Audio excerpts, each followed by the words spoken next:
Hello નમસ્કાર વિદ્યાર્થી મિત્રો. તો ટુડે અપડેટમાં તમારું સ્વાગત છે મિત્રો. ટાટ પરીક્ષાને અંગે લઈને સૌથી મોટી અપડેટ છે. તો ટાટના ઉમેદવારો માટે સૌથી મોટી અપડેટ એ માટે ગણવામાં આવશે કે ટાટ એસની ફાઇનલ આન્સર કી જાહેર કરી દેવામાં આવી છે, પરંતુ ફાઇનલ આન્સર કીમાં એક ભૂલ આવી છે એવું વિદ્યાર્થી દ્વારા એક જાહેર કરવામાં આવ્યું છે.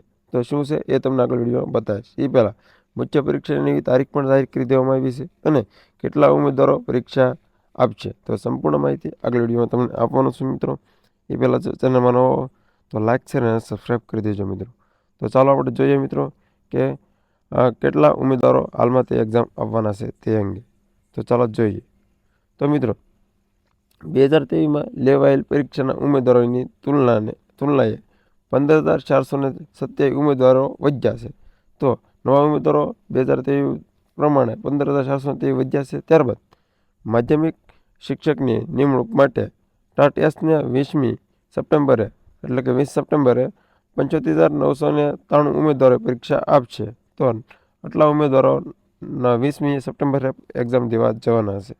તે એક્ઝામનું માળખું બે પ્રકારનું રહેવાનું છે મિત્રો. તે ખાસ જોજો, જેમાં અહીંયા આપવામાં આવ્યું છે કે એક્ઝામના બે પેપર અલગ અલગ લેવાશે. જેમાં ભાષા ક્ષમતામાં પ્રથમ પેપર સવારના 10:30થી બપોરના 1 વાગ્યા સુધી તે 100 ગુણથી 100 ગુણનું રહેવાનું છે અને 150 મિનિટ તમારી રહેવાની છે.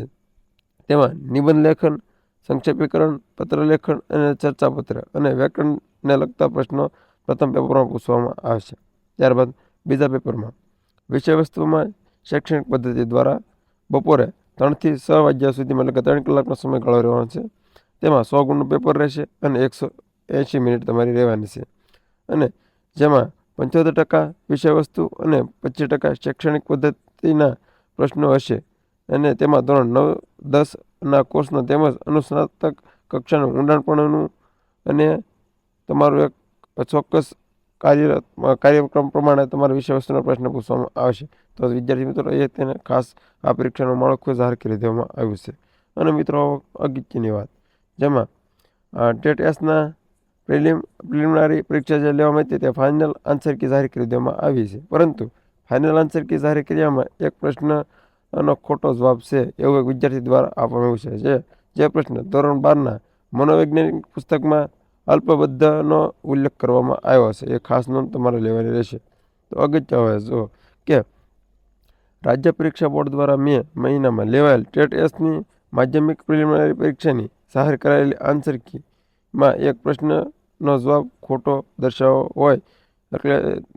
હોય જવાબમાં સુધારો કરી સાચો જવાબ દર્શાવવામાં આવે તેવી પરીક્ષાર્થીઓ દ્વારા માંગ કરાઈ છે. વિદ્યાર્થી દ્વારા એક માંગ કરવામાં આવી છે કે જે પ્રશ્નનો જવાબ ખોટો છે તે પ્રશ્નનો જવાબ સાચો કરવામાં આવે એ માટે માંગ કરી છે.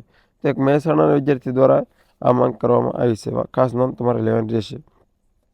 ત્યારબાદ જેમાં 3 મેના રોજ લેવાયેલ ટેટ એસના પરીક્ષાનું પ્રોવિઝનલ આન્સર કી 8 મેના રોજ જ્યારે ફાઇનલ આન્સર કીમાં 25 જૂને જાહેર કરાઈ હતી.